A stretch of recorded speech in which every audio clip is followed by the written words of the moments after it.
Hello, this is Mark Wildman of Wildman Athletica, and today we are going to talk about our kettlebell anchor heavy club outside circle.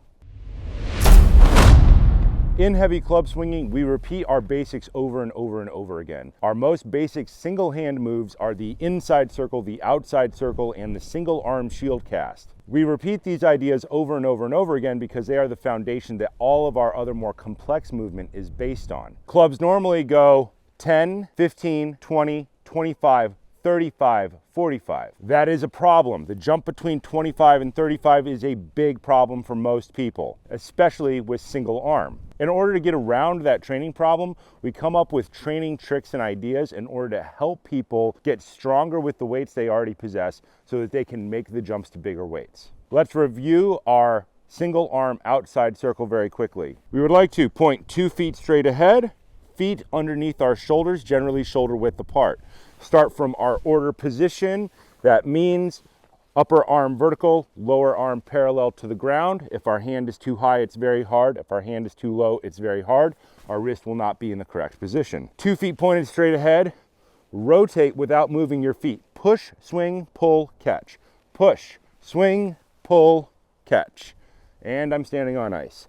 Push, swing, pull, and catch. Rotate, push, swing, pull, and catch. This looks like an arm exercise to people who have not done it. The heavier the weight gets, the more it becomes a leg exercise. Start with a lightweight, build to a heavyweight. In order to help people make the jump between weights they might not possess because they're not available or they don't have the finances to pay for new weights, we can add in movements like an anchor. We're going to use a pro kettlebell competition kettlebell as our anchor. When we pick it up, we're going to do a suitcase deadlift.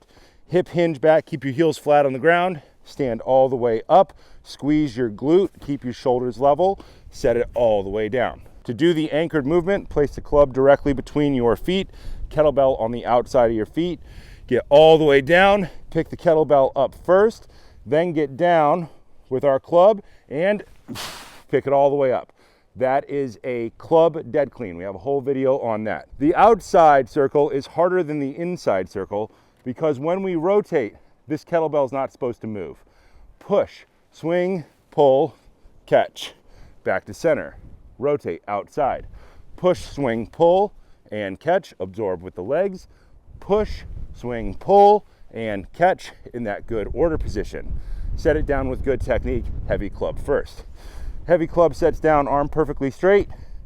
Make sure it doesn't move and doesn't fall on your toes. Suitcase deadlift down and then stand all the way back up. The movement changes slightly between the anchored version and the non-anchored version. In the non-anchored version, your shoulders will both rotate all the way. That's the point of the exercise, yawing or rotating around the vertical axis of the body, which is a fundamental athletic skill, which is in absolutely every sport. Our single arm circle has that free rotation. We start the movement, rotate. The opposite hand starts the movement. The foot points straight ahead, bend the knee, heel on the ground, push with the leg, push with the arm until the elbow locks out. Swing down. As it crosses center, the thumb is going to then point up on this side. As you pull the elbow into the hip, you are going to absorb into that same side leg. Rotate back to center. Opposite leg. Push, swing, pull the elbow to the hip, absorb with the same side leg, stand up, return to center. When you put the kettlebell in your opposite hand, this shoulder is no longer going to be able to rotate freely. This shoulder is going to try to stay in the same spot as you open up one side of your rib cage. Pick the kettlebell up. That shoulder is trying to stay in spot. We do not want the kettlebell to end up in front of our body when we do this movement because it's going to get in the way of the swinging club. Kettlebell outside the body frame. Rotate one half of the spine open.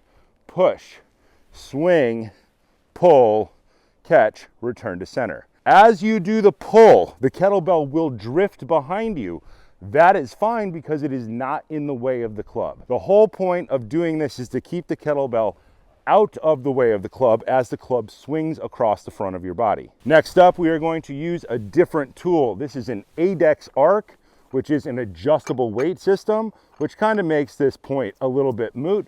but it's fun to train anyway as a skill development exercise. The problem with the arc is that the handle is long. It's halfway between a club and a mace handle. The most important thing that you do is start by making sure that you are not going to crush your feet when you actually do the swing. Club down in front, make sure you know where your hand is going to go on the arc handle. Get the kettlebell close to your feet, point 2 feet perfectly straight ahead, hips back, heels flat on the ground, suitcase deadlift up, try and level out your shoulders, get your hand on the arc handle, pick it all the way up, rotate, open one side of the spine while keeping one side stable.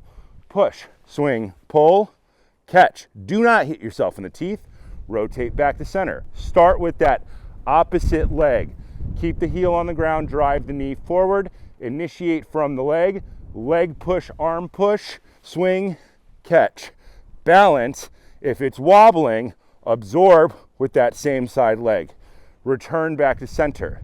Set the weight all the way down. Straight arm. One weight down, make sure it's not moving. Other weight down, stand all the way up. Every time you change the club movement, the consideration with the kettlebell changes just a little bit. On the inside circle version of this exercise, which we have a previous video on, the kettlebell can move a lot more freely because you're very unlikely to hit the kettlebell with the club and crush your hand. With the outside circle, it gets a lot more important that that kettlebell never drift in front of your body. You could think of this as kind of being something like a single side kettlebells farmers carry with the other side of your spine moving. All of these are coordinated skill drills just to help us get better at basic athletic movements. Rotating around our vertical axis is a fundamental athletic skill. It's involved in every throwing sport. It's involved in throwing punches. It's involved in sword fighting. It's involved in swinging hammers. It's involved in chopping firewood. It is a base human skill. As we get better at separating different types of rotation, we can build up to get more skill in other sports. This exercise would operate as a time under tension exercise. Obviously, we cannot do flying hand changes like you would do in other types of heavy club swinging in order to keep the weight off the ground the entire time. With this, you will have to set a timer, pick everything up safely, do X amount of reps inside of that fixed time period, set the weight down, move to the other side. You should be doing equal amounts of load on both sides. Start with your bad hand and then try to match the good hand to it.